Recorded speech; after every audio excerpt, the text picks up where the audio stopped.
Ha dit penis. Saps què vol dir això?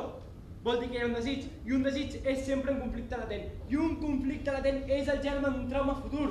On ho has llegit, això? Això al manual del pare cooptat, al domini de l'àmbit narcisista. El manual del... Què vol dir tot això? Què vol dir?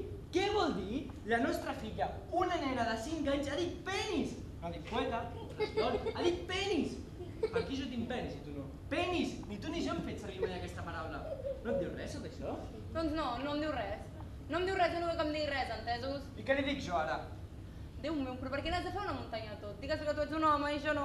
Ja li dic, ja aleshores m'ha demanat perquè jo sóc un home i tu una dona. Però això és absurd, papa. Però la teva filla vol saber i el seu futur depèn de les nostres respostes. Això també surt al manual del pare copsat pel narcisisme? Sí, molt bé, tu ves fent conya, però crec que la cosa mereix uns minuts de reflexió, si més no. Molt bé, vols reflexionar? Doncs reflexionem. Ja ho tinc, perquè sí, perquè és així. I ara que ja hem reflexionat i el futur de la meva filla està Què he assegurat. dit?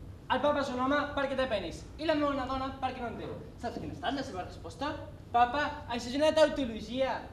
Una què? Tautologia, repetició d'un mateix pensament expressat de maneres distintes. Això també surt al manual de la coacció narcisa? Això surt al diccionari. Ara busca el Pompeu les paraules que diu la meva filla de 5 anys.